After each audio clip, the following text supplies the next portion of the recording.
और उधर बिपरजॉय तूफान का असर राजस्थान के कई जिलों में देखा जा रहा है। अब राजस्थान के जालौर में बाढ़ जैसे हालात पैदा हो गए।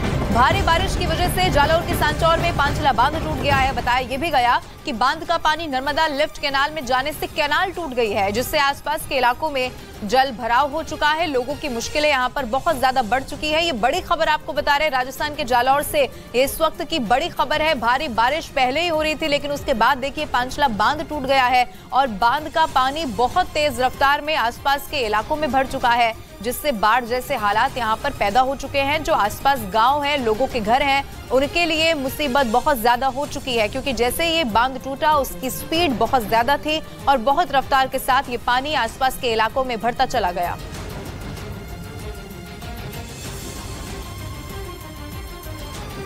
तो ये बड़ी खबर आपको बता रहे बिपरजॉय का पहले कहर गुजरात में देखने को मिला और फिर गुजरात से राजस्थान में ये एंटर होगा। इसकी खबर थी। मारवाड़ का इलाका वो होगा जो सबसे ज्यादा प्रभावित होगा। और जालौर आप देखिए, यहाँ पर कई गांवों के बीच में संपर्क पहले ही टूट चुका था, लेकिन उसके बाद इस बांध का भी टूट जाना, जब ये बांध टूटा उस वक्त की जो तस्वीर थी वो भी बहुत खतरनाक थी, क्योंकि जब एकदम से बांध टूटा तो पानी की स्पीड ज्यादा थी और फिर आसपास के जो गांव थे उनमें पानी तेजी के साथ बढ़ता चला गया।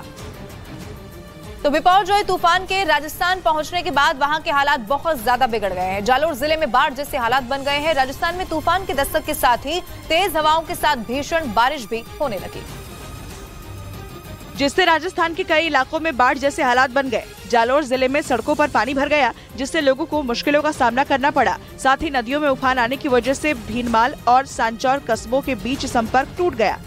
प्रशासन ने आपदा प्रभावित इलाकों में अनाउंसमेंट कर लोगों से सुरक्षित जगह पर जाने की अपील की। आप अभी अपने सुरक्षित स्थान पर अभी चले जाइए। भीषण बारिश की वजह से जालौर के कई इलाकों में कई फीट पानी भर गया। 50 से 60 किलोमीटर प्रति घंटा की रफ्तार से चली हवाओं ने हालात को और ज्यादा बिगाड़ दिया। और उधर बिपरजॉय तूफान का असर राजस्थान के बाड़मेर में भी देखने को मिला है और बाड़मेर में तेज हवाओं के साथ भीषण बारिश हुई, जिससे कई इलाकों में पानी भर गया। बिपरजॉय तूफान की वजह से बाड़मेर में 15 घंटों से ज्यादा बारिश हुई, जिसकी वजह से लोगों को मुश्किलों का सामना करना पड़ा और सेड़वा, धनाऊ, चौहटन समेत कई इलाकों में जल जमाव हो गया। इसके साथ ही कई निचले इलाकों में तो हालात और भी बदतर नजर आए। इसके साथ ही तेज हवाओं की वजह से बिजली व्यवस्था प्रभावित रही। कई जगह पर पेड़ गिरने की वजह से बिजली के खंभे गिर गए और लाइनें टूट गईं। और राजस्थान के चौहटन में बिपरजॉय तूफान का बड़ा असर दिखाई दिया। भीषण बारिश की वजह से इलाके तालाब में तब्दील हो गए और लोग घरों में कैद होने के लिए मजबूर हो गए। राजस्थान के चौहटन इलाके में ज्यादातर इलाकों में जल जमाव ने हालात को बदतर बना दिया। भीषण बारिश की वजह से कई इलाके पानी में पूरी तरह से डूबे नजर आए और लोग घरों में कैद होने के लिए मजबूर दिखे। बिपरजॉय तूफान की वजह से तेज हवाओं के साथ भीषण बारिश हुई, जिसके चलते लोगों के घरों में पानी भर गया और लोगों को मुश्किलों का सामना करना पड़ा। और उधर राजस्थान पहुंचे बिपरजॉय तूफान की वजह से बाड़मेर में जबरदस्त बारिश हुई है, जिसकी वजह से कई इलाकों में जल जमाव की स्थिति हो गई और इलाकों में पानी भरने की वजह से बाड़मेर के कई इलाकों में लोग फंस गए। धनेऊ इलाके में ऐसे ही हालात में फंसे दर्जनों लोगों का रेस्क्यू किया गया। सिविल डिफेंस के लोगों ने भीषण बारिश के बीच फंसे लोगों को सुरक्षित जगह पर पहुंचाया। भीषण बारिश की वजह से कई इलाके टापू की तरह नजर आए और वहां कई फीट तक पानी भर गया। ऐसे इलाकों में सिविल डिफेंस के लोगों ने अभियान चलाकर लोगों को सुरक्षित जगह भेजा।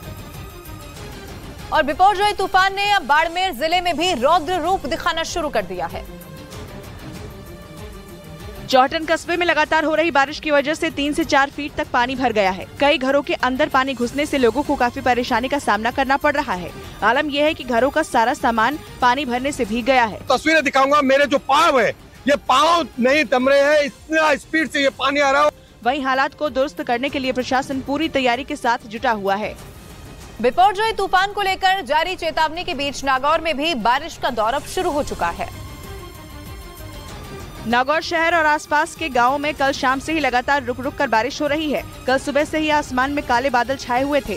दिन भर बादल छाए रहे और दोपहर बाद शाम के वक्त तेजी से बारिश हुई, जिससे इलाका जलमग्न हो गया। बिपरजॉय तूफान को लेकर नागौर समेत आसपास के इलाकों में अलर्ट जारी किया गया है। लोगों से अपील की जा रही है कि बिना किसी काम के घरों से बाहर न निकलें।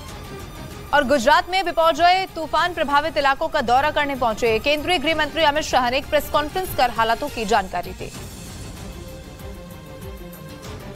और इससे पहले उन्होंने बिपरजॉय तूफान से सबसे ज्यादा प्रभावित कच्छ का हवाई दौरा किया और इस दौरान उन्होंने मांडवी के अस्पताल में घायलों से मुलाकात भी की। दौरे के बाद उन्होंने कहा कि ज्यादातर इलाकों में सभी लोग सुरक्षित हैं, कहीं भी किसी व्यक्ति की जान नहीं गई। सफलता के साथ बिपरजॉय का सामना किया है। बिपरजॉय तूफान के टकराने के बाद गुजरात में 140 किलोमीटर प्रति घंटा की रफ्तार से चली हवाओं की वजह से गुजरात में 234 मवेशियों की जान चली गई, जबकि 47 लोग घायल हुए। गृह मंत्री अमित शाह ने बिपरजॉय तूफान का सामना कर चुके गुजरात के मुख्यमंत्री से लेकर आपदा प्रभावित इलाकों के प्रधानों का भी आभार व्यक्त किया। साथ ही उन्होंने उन संस्थाओं के सहयोग का भी धन्यवाद किया जिन्होंने मुश्किल वक्त में लोगों की मदद की। और उन्होंने बिपरजॉय तूफान से प्रभावित किसानों से भी मुलाकात की। अमित शाह आपदा प्रभावित इलाकों का दौरा करने के लिए गुजरात पहुंचे थे। इस दौरान उन्होंने दावा किया कि बिपरजॉय जैसे भयंकर तूफान के गुजरात से टकराने के बाद भी हालात संतोषजनक रहे। इतने बड़े संकट में से कम नुकसान के साथ गुजरात की जनता को बाहर निकाला गया है। आपदा प्रभावित इलाकों के दौरे के दौरान अमित शाह अस्पताल में भर्ती घायलों से मिले। साथ ही उन्होंने रिलीफ कैंप का भी दौरा किया और रेस्क्यू टीम से मुलाकात की। गुजरात में बिपरजॉय तूफान की वजह से सबसे ज्यादा नुकसान बिजली विभाग को पहुंचा है। आपदा प्रभावित इलाकों का दौरा करने के बाद केंद्रीय गृह मंत्री अमित शाह ने हालात सामान्य करने की कोशिशों पर जोर दिया। क्योंकि बिपरजॉय तूफान की वजह से गुजरात में कई हजार बिजली के खंभे टूट गए और बिजली की लाइनों को बड़ा नुकसान पहुंचा, जिसकी वजह से कच्छ सौराष्ट्र में सैकड़ों गाँव में बिजली नहीं है और वहाँ सबसे बड़ी किल्लत पीने के पानी की है। अमित शाह ने इन मुश्किल हालातों को सामान्य करने पर जोर दिया। 20 तारीख की शाम तक सभी गांवों में बिजली रिस्टोर कर देना। उन्होंने बताया कि आपदा प्रभावित लोगों को जल्द से जल्द उनके घरों तक पहुंचाने की कोशिशें जारी हैं और उम्मीद जताई कि अगले 2 दिन में सभी को उनके घरों तक पहुंचा दिया जाएगा। प्रधानमंत्री नरेंद्र मोदी आज मन की बात करने वाले हैं। प्रधानमंत्री नरेंद्र मोदी के मन की बात का ये 102वां एपिसोड आज होगा। आमतौर पर महीने के आखिरी रविवार को टेलीकास्ट होने वाला ये शो इस बार 1 हफ्ते पहले प्रसारित हो रहा है। प्रधानमंत्री नरेंद्र मोदी के मन की बात कार्यक्रम में इस बार रामपुर की करीब 2000 मुस्लिम महिलाएं भी नजर आएंगी।